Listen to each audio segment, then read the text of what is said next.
외로울 땐 코인 소개팅. 여러분, 저희 시청료는 구독과 좋아요. 금리 인상, 또 금리 인하를 두고 말이 굉장히 많잖아요. 그런데 주식시장에서도 금리가 인하가 된다면 주가에 그렇게 호재가 될 것은 아니다. 이런 이야기들이 오고 가고 있습니다. 네, 비트코인 시장에서는 어떤 영향을 가지고 올지 굉장히 궁금한데 김피비님이 좀 알려주세요. 맞습니다. 지금부터 좀 말씀을 드려볼게요. 네. 코인 소개팅.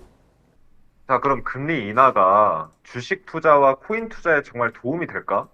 네. 지금 많은 분들이 주식 투자하시는 분들이나 아니면은 코인 투자하시는 분들이 금리가 인하되기만을 기다리시는 분들이 많아요. 그리고 실제로 시장도 금리가 인상이 된다라고 하면은 시장의 부담감으로 작용하고 있거든요. 그렇죠. 그러면 금리가 인상이 되면 주가가 막 떨어지고 금리가 인하가 되면 주가가 오르고 이런 분위기를 형성하고 있잖아요.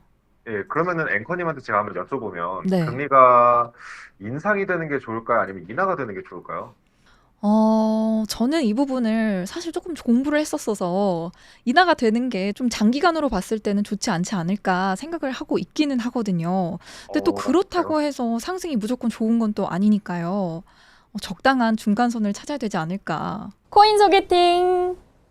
예, 좋아요. 그러면은 제가 지금부터 금리 인하가 과연 시장에 어떤 영향을 미치는지 이걸 좀 네. 바로 말씀을 드려볼게요. 네.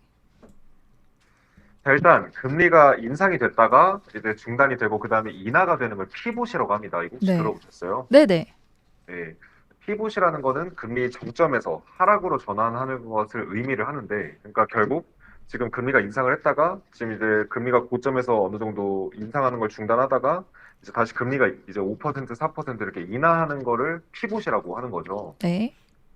근데 많은 분들이 피봇을 기다리고 있지만 지금 실제로는 뭔가 말씀하신 것처럼 피봇이 안 좋다 이런 의견들도 있습니다.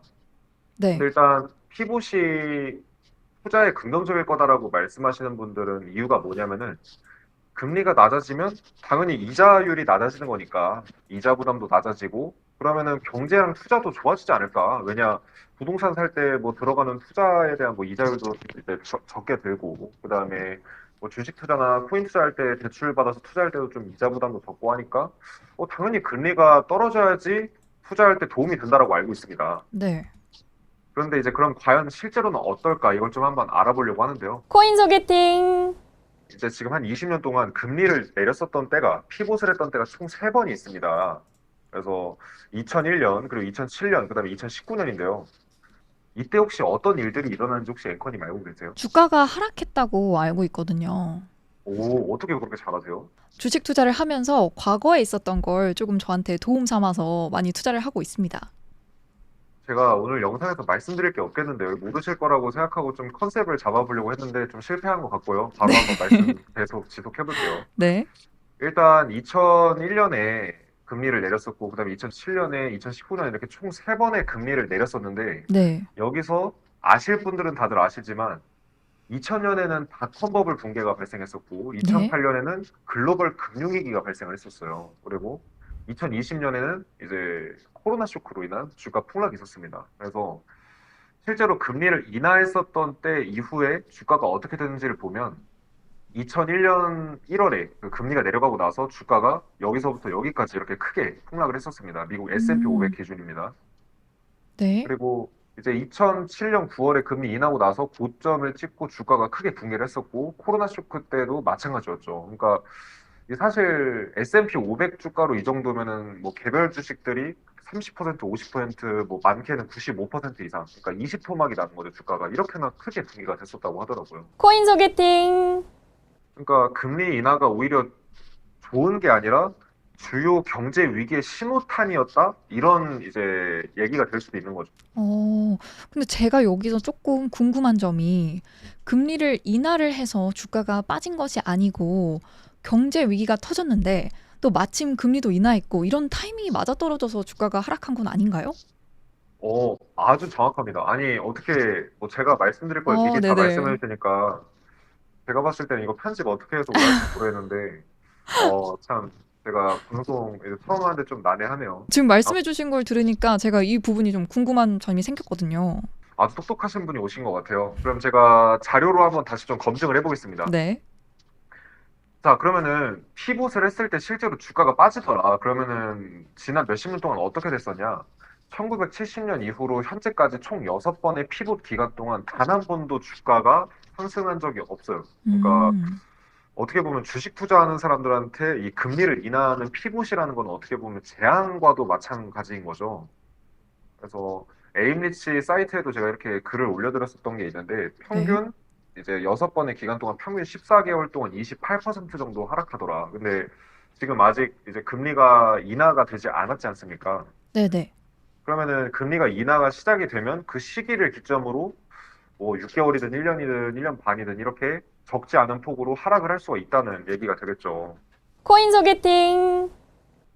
저는 이렇게 좀 표현을 하고 싶어요. 그 금리 인상은 브레이크고 금리 인하는 엑셀이다. 이렇게 표현하고 싶습니다. 그게 왜일까요?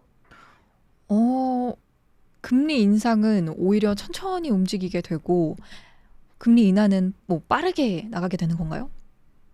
비슷합니다. 그러니까 쉽게 말해서 경제 엑셀을 밟거나 경제 브레이크를 밟는 게 이 금리라는 거라고 생각을 하시면 될 것 같아요. 그래서 경제가 너무 뜨거워지면 좀 경제를 식히기 위해서 금리 인상을 하고요. 이제 경제가 너무 침체돼서 경제가 좀 안 좋아질 것 같다거나 이런 상황이 되면 오히려 엑셀을 밟는 금리 인하를 하는 방식으로 경제를 이제 조절을 하는 거죠. 이거를 전문 용어로 통화 정책이라고 합니다. 그래서 그렇다는 거는 결국 이제 금리를 인상을 계속해서 중앙은행에서 한다라는 건 어떤 걸까요? 경제가 좋다는 걸까요? 나쁘다는 걸까요? 좋다는 거 아닐까요? 맞습니다. 그러니까 경제가 너무 좋으니까 네. 혹시 경제가 너무 좋아서 물가가 너무 많이 오르지는 않을까 하는 우려감 때문에 잘 조절을 하기 위해서 금리 인상이라는 브레이크를 가는 거죠. 그러면은 반대로 금리 인하는 어떨까요? 경제가 나쁠 때 금리 인하를 하겠죠. 조금 더 맞습니다. 유동성도 풀고, 자금도 풀고. 맞습니다. 똑똑하시네요. 그러니까 금리 인하라는 건 결국 경제가 안 좋아질 것 같다거나 경제가 안 좋아지고 있을 때 경제를 다시 좀 이제 천천히 살리기 위해서 엑셀을 밟는 거라고 보시면 될 것 같아요. 음, 그래서 결국은 금리가 인하한다는 거는 경제가 어려워지고 있다는 거니까 경제를 되살리기 위해서 금리를 인하하는 거거든요. 코인 소개팅. 최근에 또 중국에서 계속적으로 금리를 1년 넘게 인하를 하고 있는데 그만큼 중국 경제가 지금 굉장히 어려운 상황이거든요. 중국 주가를 봐도 그렇고 부동산을 봐도 그렇고 찾아보면 다 어려운 얘기밖에 없습니다. 그러니까 결국은 금리 인하라는 거는 경제가 어려울 때 한다 이렇게 봐야 될 것 같아요. 여러분, 저희 시청료는 구독과 좋아요.